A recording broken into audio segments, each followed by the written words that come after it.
Təyyarə təcili şəkildə Bakıya qayıtdı.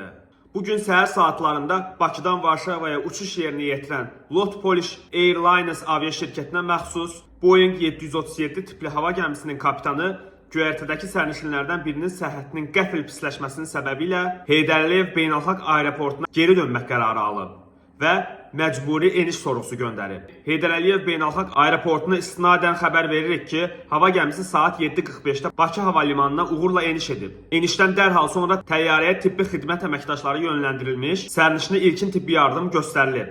Həkimin qərarına əsasən sərnişinin uçuşu davam etdirməsinə icazə verilməyib və o tibbi nəzarətə götürülüb. Eyni zamanda kapitanın göstərişi ilə hava gəmisinin əlavə texniki baxışa ehtiyacı olduğu bildirilib.